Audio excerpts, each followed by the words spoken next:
Hello बेटे, आज हम करने जा रहे हैं चैप्टर शेयर कैपिटल। मैं डॉक्टर भावना कटारिया और ये मेरा वीडियो चैनल है जिसके अंदर आज इस वीडियो के अंदर मैं शेयर कैपिटल के रिगार्डिंग आपसे बात करूंगी, उसकी इंट्रोडक्शन बताऊंगी और उसका अकाउंटिंग ट्रीटमेंट जिसमें लमसम केस को हम डिस्कस करेंगे विद एट पार और एट अ प्रीमियम, और उससे रिलेटेड क्वेश्चन भी मैं लूँगी। बट अगर आपको वीडियो पसंद आए तो subscribe, share, like and comment जरूर करिए।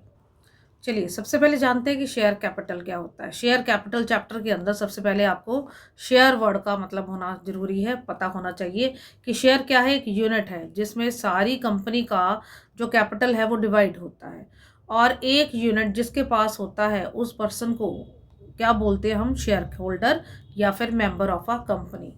और ईच शेयर उसकी क्या होती है, that is the nominal value, और इसको ऑथराइज वैल्यू भी बोलते हैं। और इसके कई डिनोमिनेशंस भी हो सकते हैं। डिनोमिनेशंस का मतलब है कि एक एक कितने रुपीस की इसकी वैल्यू हो सकती है, 1, 2, 5, 10 एंड देन 100 भी हो सकती है। और इसी के साथ इसका एक एग्जाम्पल भी है जो मैंने आपके सामने में शेयर कर रही हूँ कि एक कंपनी है जिसके 50,000 शेयर उसने मार्केट में दिए, ₹50,000, जिसको अब डिवाइड किया जा रहा है 10,000 यूनिट एंड 5 ईच। ये जो 5 ईच है that is the nominal value. It means हमने 10,000 शेयर जो है वो मार्केट में इशू किए हैं और ₹5 के accordingly 5 rupees is known as the nominal value. चलिए आगे बढ़ते हैं। अब हम जानते हैं कि ये शेयर कैपिटल क्या होता है। शेयर कैपिटल जो है that means that is the amount the company receives towards what, that is the issue of share, may be the equity और मे बी द प्रेफरेंस। चलिए अब आगे शुरू करते हैं। जो मेन आपका आता है सीबीएसई सिलेबस के अंदर accounting point of view. Accounting point of view से आपकी जो इशू ऑफ शेयर्स है उसको दो तरीके से इशू किया जाता है, फॉर कैश और for consideration other than cash. और फॉर कैश के अंदर दो केसेस आगे आते हैं, that means lump sum and then installment. ये जो इंस्टॉलमेंट है इसको हम दो पार्ट में डिवाइड करेंगे, एट पार और एट अ प्रीमियम। इंस्टॉलमेंट के भी आगे दो केसेस आते हैं, एट पार और at a premium. Consideration other than cash देखेंगे तो वहां पे भी दो केसेस चलते हैं, एट पार और एट अ प्रीमियम। बट इस वीडियो के अंदर मैं इतना पार्ट आपके साथ डिस्कस करूंगी, फिर बाकी बाकी आगे हम नेक्स्ट वीडियो के अंदर मैं आपको बताती जाऊंगी। नाउ नेक्स्ट आपके सामने अगर आप देख रहे हैं तो accounting treatment of issue of shares आ रहा है, जिसके अंदर हम जो है वो कैश के थ्रू ही शेयर इशू करते हैं। जिसके अंदर सबसे पहला केस जो मैंने अभी आपको चार्ट पीछे भी दिखाया, उसके अंदर आपका लमसम केस आगे अभी हम डिस्कस कर रहे हैं। लमसम का मतलब है एट ए स्ट्रेच एक बार मनी आएगा आपके पास। तो जिसके अंदर आपके एट पार एक तो केस आता है, एट पार का मतलब है आप नॉमिनल वैल्यू या फिर फेस वैल्यू के साथ शेयर इशू कर रहे हैं, जिसके अंदर आपकी जो जर्नल एंट्रीज आती हैं वो कुछ ऐसी हैं। मतलब एक इंस्टॉलमेंट की आप ये लगा लीजिए इस चैप्टर के अंदर दो एंट्रीज होनी ही होनी है। जैसे जब आप शेयर एप्लीकेशन मनी रिसीव करेंगे तो रिसीव करने की आपकी एंट्री क्या होगी, bank account debited to share application and allotment. Application का मतलब है आपने अभी अप्लाई किया है, जिसके मतलब जब आप कंपनी शेयर्स इशू करती है तो आपको सबसे पहले प्रोसेस के अंदर अप्लाई करना पड़ता है, और जब आप अप्लाई करते हैं तो आपको कुछ पैसा वहाँ पे देना पड़ता है। तो वो मनी के साथ आपकी ये पहली एंट्री जो अकाउंटेंट है, जैसे हम लोग सारे क्या रोल प्ले करेंगे एज ए अकाउंटेंट का, तो अकाउंटेंट आपको बोलेगा कि आप पहले साथ में पैसा दीजिए और साथ में एप्लीकेशन दे दीजिए। फिर उसके बाद आपका सारा वेरिफिकेशन होता है, और जब आप उनको लगता है अकाउंटेंट को या ऑर्गेनाइजेशन को या कंपनी को कि हाँ जी ये बंदा जेन्युइन है, तो उसको शेयर आगे इशू कर दिए जाते हैं। पर जब हम एप्लीकेशन मनी के साथ पैसा लेते हैं तो हम ये वाली एंट्री बनाते हैं, that is bank account debited to share application and allotment. और उसके बाद जब उसकी वेरिफिकेशन वगैरह कंप्लीट हो जाती है तो हम नेक्स्ट एंट्री पर चले जाते हैं। दैट मीन नेक्स्ट एंट्री आपके सामने जब हम शेयर अलॉट कर रहे हैं, that mean share application and allotment account debited to share capital. जब आपकी ये वाली एंट्री हो जाती है तो इसका मतलब है ये पर्सन आपका शेयर होल्डर बन चुका है। बट जब हम पहली एंट्री डालते हैं ये वाली, तो उसमें आपका वो जो पर्सन है वो शेयर होल्डर नहीं बनता। तो चलिए अब इससे रिलेटेड हम एक क्वेश्चन ले रहे हैं।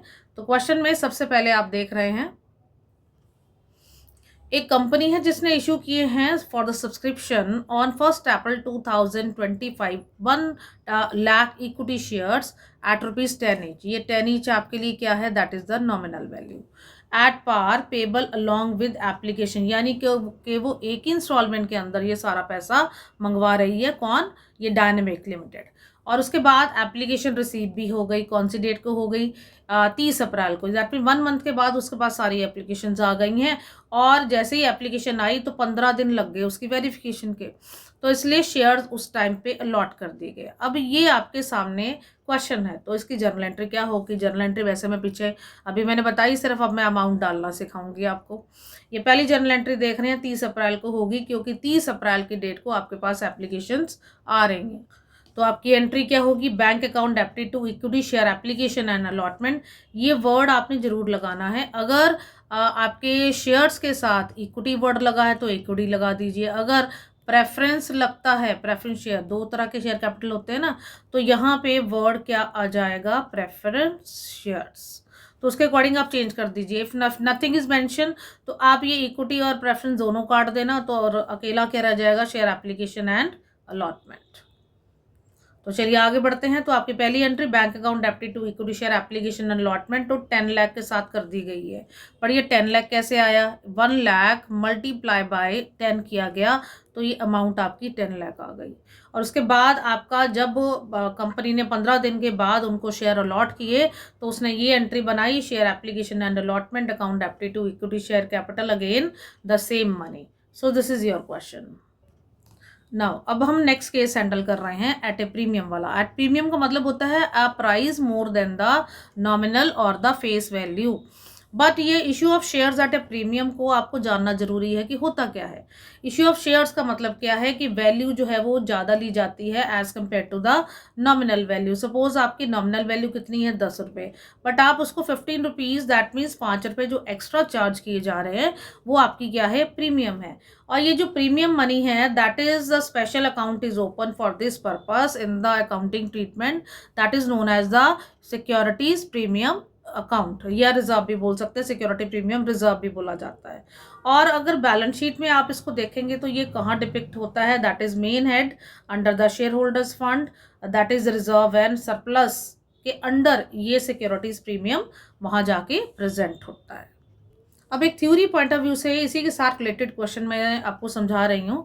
That is how the securities premium being utilised. ये मैंने जो भी क्वेश्चन आपको बोला है, ये समटाइम 3 नंबर का एज इट इज डाल देते हैं। अगर nothing is mention, that means आपको वहाँ पे कुछ बताया नहीं है कि क्या करना है, तो आपका सम टाइम वो 1 मार्क की रेंज में भी क्वेश्चन इसमें से डाल सकते हैं। तो ये सेक्शन 52 अंडर सेक्शन 2 के अंदर कंपनीज एक्ट 2013 के अंदर इसकी यूटिलाइजेशन और उसके पर्पसेस बताए गए हैं कि आप कहाँ कहाँ ये पैसा यूज़ कर सकते हैं। बिकॉज सिक्योरिटीज प्रीमियम रिजर्व जो है वो एक तरह का इनकम होता है, तो इसीलिए इस इनकम को किस तरह से यूज़ किया जाना है ये यहाँ पे मेंशन है under section 52 under sub section 2 के अंदर, जिसके अंदर ये पैसा आप यूज़ कर सकते हैं बोनस शेयर्स के लिए, या फिर राइट ऑफ करने के लिए प्रिलिमिनरी एक्सपेंसेस के लिए, या फिर राइट ऑफ करना है कमीशन पेड या डिस्काउंट अलाउ किया है आपने इशू ऑफ सिक्योरिटीज या डिबेंचर्स के ऊपर, या फिर आपने प्रीमियम पेबल ऑन रिडम्पशन दिया है,